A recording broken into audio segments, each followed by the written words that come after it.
Welcome. Good afternoon, sir. Good afternoon. Thank you. Yeah, Akarsh, please take your seat. Be comfortable. So you come from Furakhabad. Yes, sir.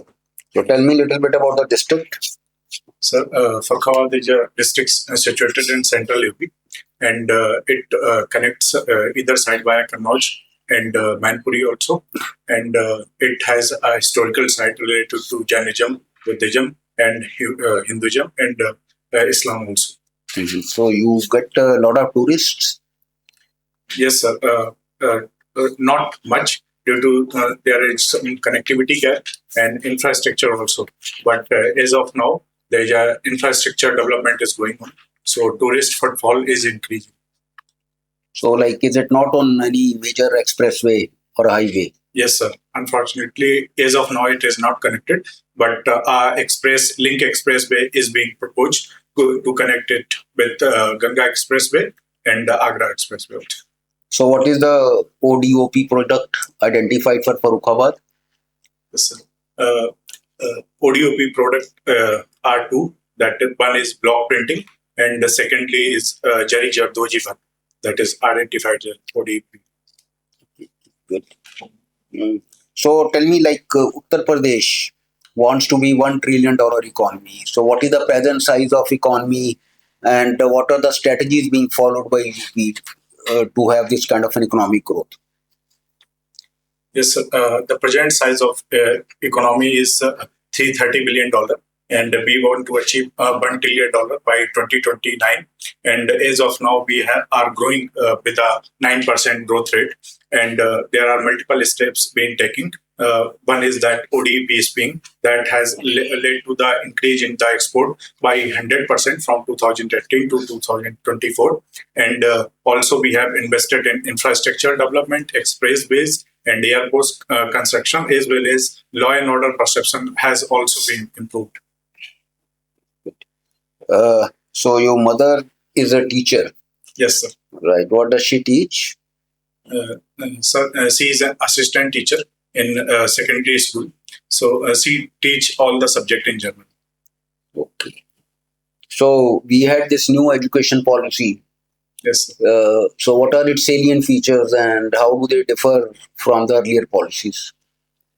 So the new education policy has multiple features, like it has changed the pattern from earlier pattern that now it is 5 plus 3 plus 3 plus 4. That graduation has become a 4-year with a multidisciplinary approach for a holistic development, as well as multi-entry and multi-exit points also been decided to focus on the research purpose also, so that we can have more innovation in our country. And any other thing main on the technical education front on vocationalization? Yes, sir. It has also included the vocational training in school days also, so that a person can have a real world skill. And and higher education, there is a linkage between industry and academic. It has also proposal for foreign institutions establishment, so that the more skill development can happen in India itself. Okay, like you are taken PSIR as an optional and also studied the DEMI in political science. Now tell me, it's sometimes said that all of a sudden we have become very friendly to Taliban, even though like earlier we treated them as a terrorist organization. So many a times it is said in geopolitics, you should be friendly with your neighbor's neighbor. So how do you react to that? So is it in that regard that we are getting friendly to Afghanistan? Sir, Afghanistan is a very strategic location that not only connects us to Central Asian region, but also are coincide with the Mandal theory of concentric circles. And it is our interest to engage with. We have a lesson in history. When we did not engage, then we suffered. So as of now, we are taking a strategic patience and also engagement without recognition. That is our policy to secure our interests. But at the same time, we also pressing them to address the human rights violation that is going on there. Yeah. So, but my question was also little. I mean, should in international relations try to be friendly with your neighbor's neighbor?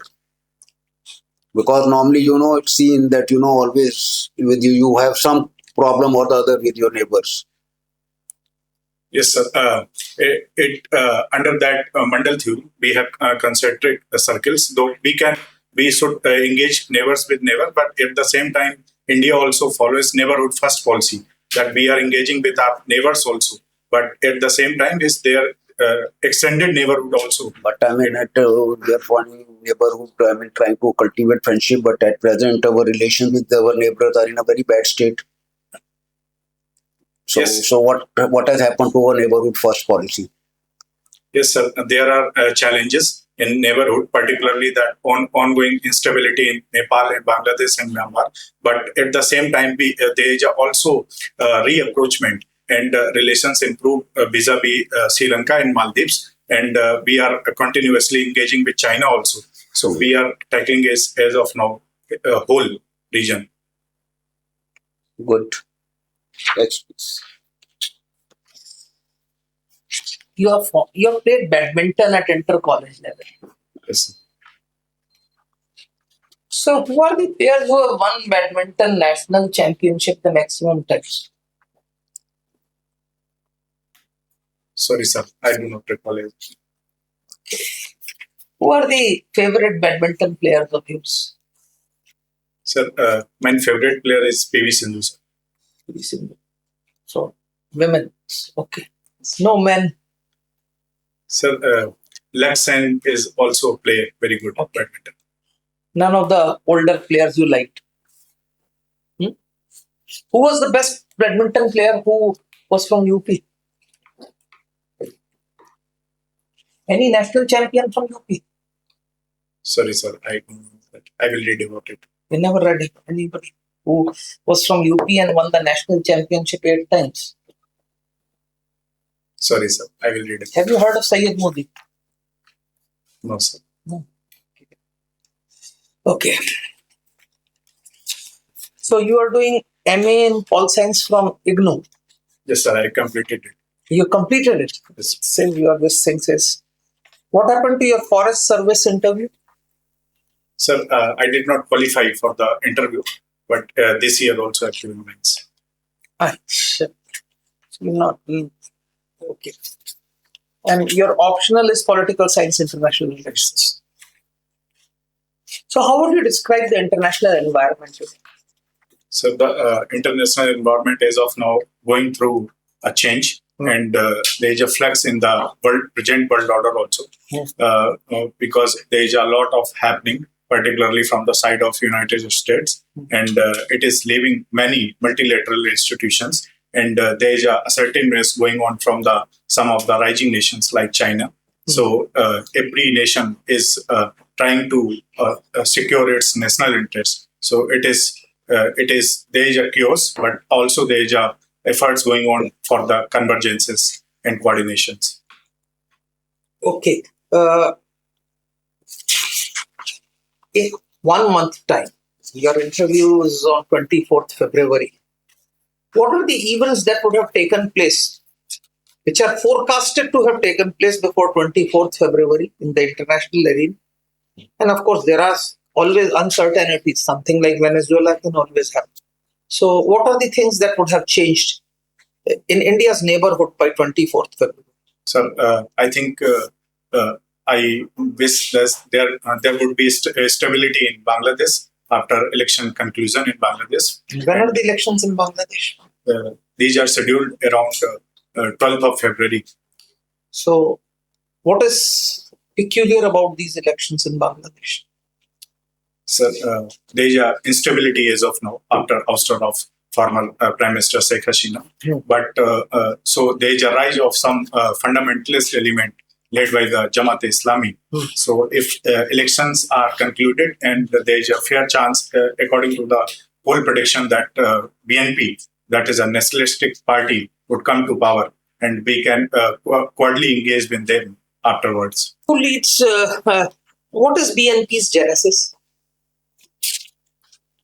So it traces its genesis after the Liberation War, 1971, established by, I do not remember particular name, Ziaur Rahman. I believe. As of now, it is led by the Tariq Rahman, his son. Okay. When was BNP created? In 71?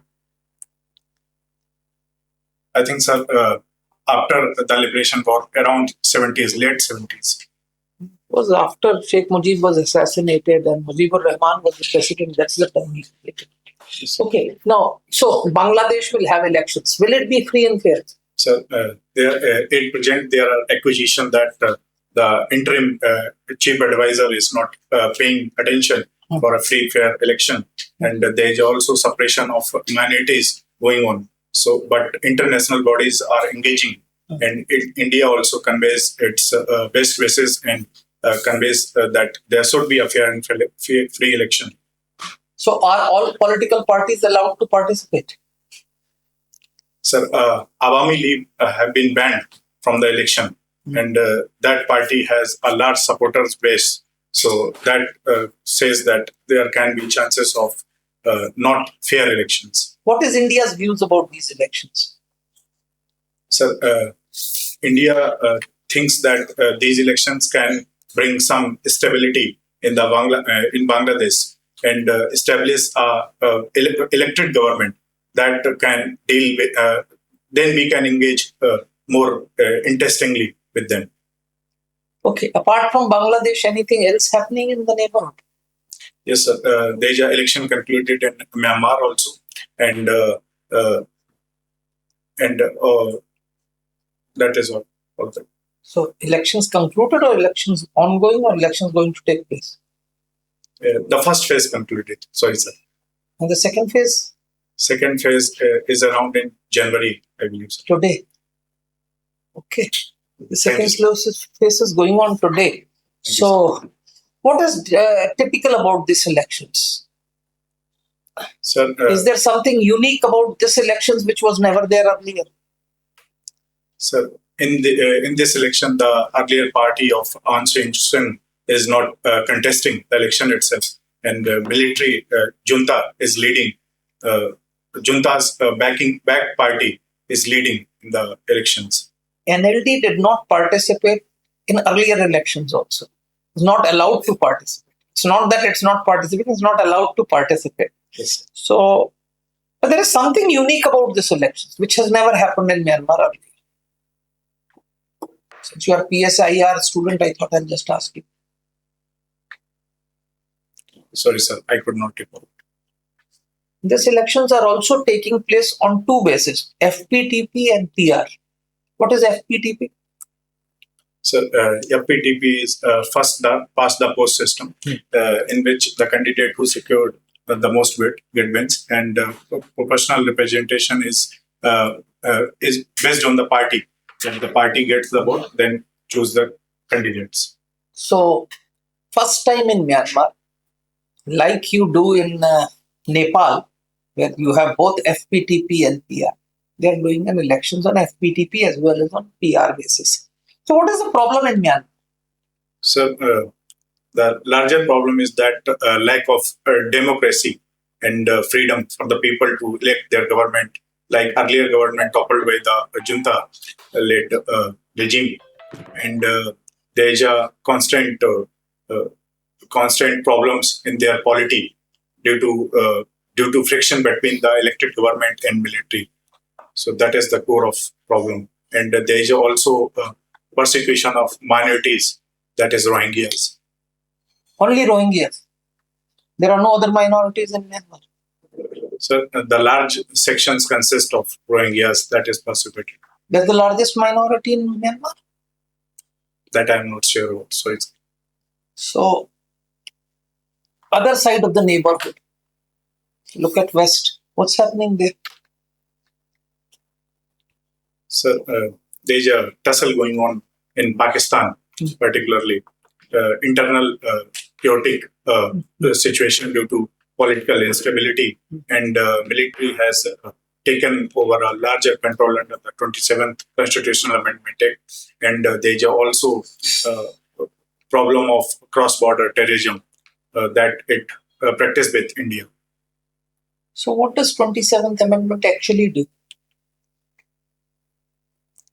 So the 27th constitutional amendment provided a number of powers to the military. First is that it has given impunity to the military generals, that they cannot be persecuted after the job.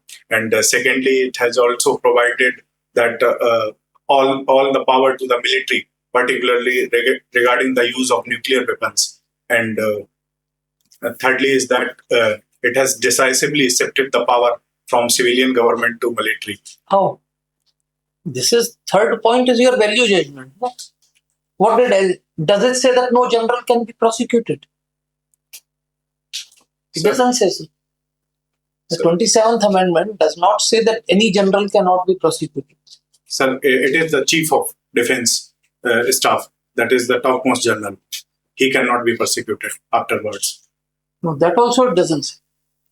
It says only Field Marshal cannot be prosecuted. That is the present Chief of Army Staff, who actually becomes, by virtue of his being Chief of Army Staff, becomes also Chief. 27th Amendment does precisely three things. Major. Of course, there are so many things. Makes Chief of Army Staff Chief of Defense Staff. Prevents Field Marshal from being prosecuted. And creates a constitutional court, thereby reducing the power of Supreme Court. Thank you, sir. That's what is important. Okay, just final question. Yes. What is Gaza peace deal? Gaza peace deal is proposed by American President Mr. Trump. It is a 20-piece peace plan that includes three phases of peace that can be happen there. First is that cessation of hostilities and exchange of hostages, and secondly is that it asks for radicalization of Gaza and demilitarization of Hamas. And thirdly, in third phase, there is a larger plan of redevelopment and reconstruction of Gaza led by the Board of Peace that Mr. Trump chairs. So, in your opinion, Gaza peace deal will succeed? So, I think it can provide the immediate ceasefire and some peace measures, but in long term, it is not a permanent and sustainable solution due to lack of two-state solution. There is no mention of two-state in the peace plan. Okay. Akarsh. Yes. Akarsh, you're part of Eco Club. Yes. And it was related towards some plantation drive, Yes. isn't it? If you look at the Indian Constitution, what provisions you find in the document which relates to the protection of environment? Yes. It is Article 21, in which there is a right to environment, and various Supreme Court judgments have also delineated that there are multiple rights for clean environment, and then there is a DPSP, which provides Article 48A, which provides for the protection of rivers, forest, and environment. And then there is a fundamental duties that provides for the protection of wildlife and natural ecosystem sovereignty. Okay, good. You said that there are various Supreme Court judgments. Can you name two or three? Sir, the most popular are the MC Mehta's judgment that relate to the clean environment and pollution-free environment. And secondly is the Ranjit Sinha judgment of 2024 that provide right against adverse effect of climate change. And there are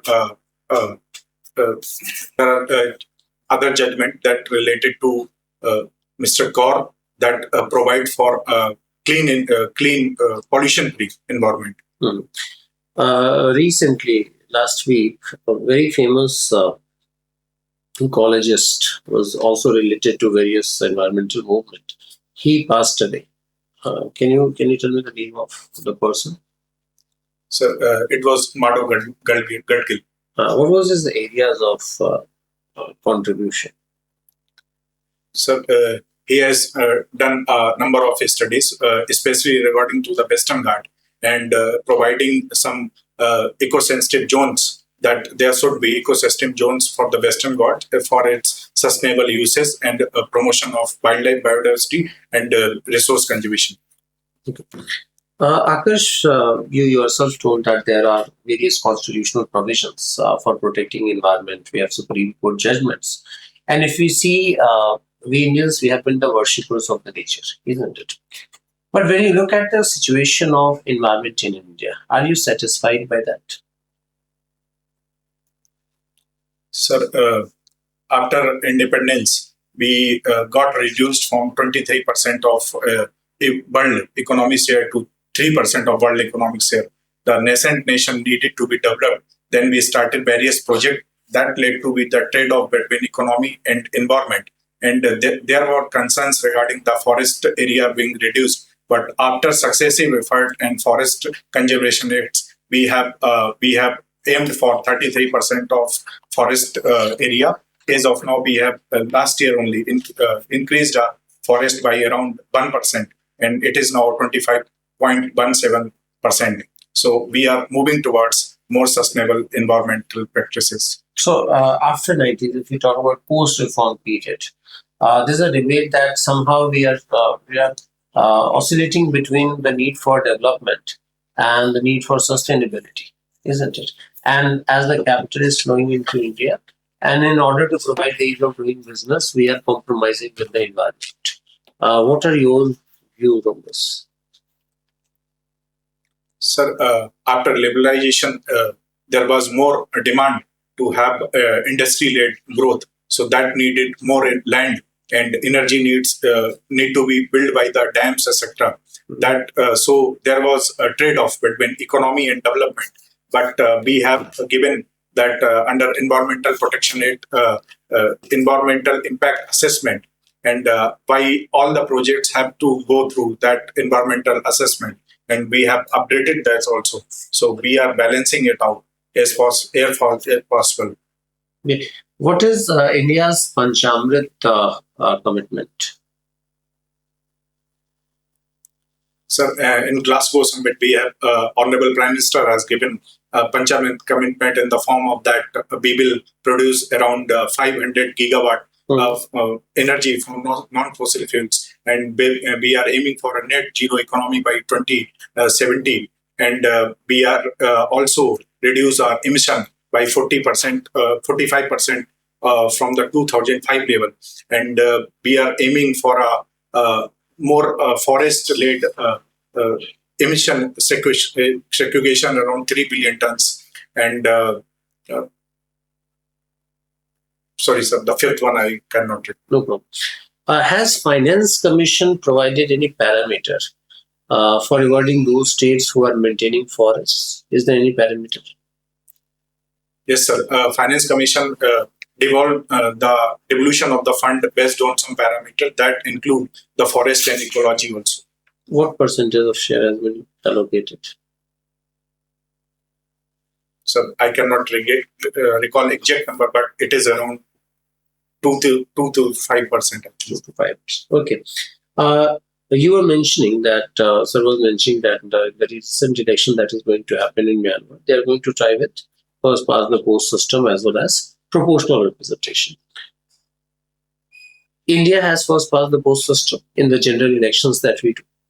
But when you look at the proportional representation, it appears that this system is better, proportional, because there the votes are not getting wasted. Yet, why we adopted first past the post system? So after independence, we have calculated some things that we were familiar with the first past post system, and secondly, the literacy rate was very poor. And thirdly, and most importantly, was the real connection between people and representative of the people. That's why we adopted it. So. There's a perception that in last few years, especially when the new government is in power in UP, the crime in UP has gone down.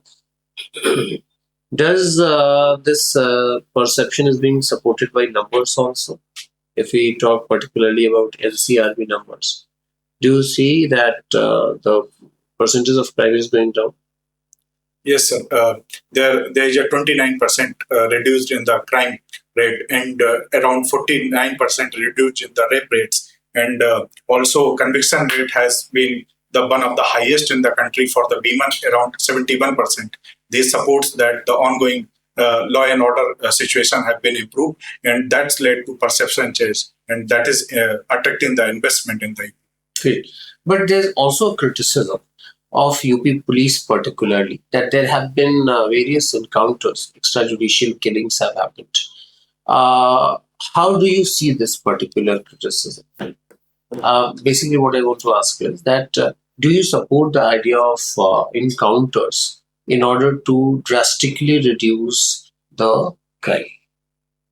So, under Article 34, Section 34 of BNS, there is a clause that encounters can only happen and for the self-defense purposes, not extrajudicial killing.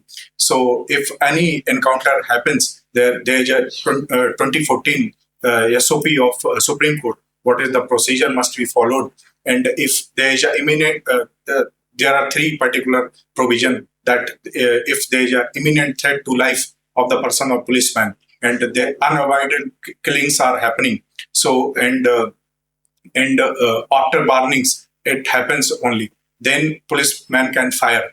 But at the same time, unabated killing can lead to arbitrary violation of rule of law.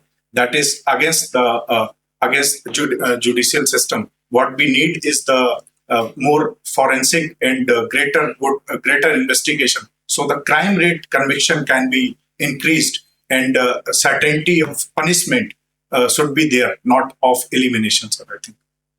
Thank you. Thank you, sir. Good. All the best. Thank you, sir. All the best.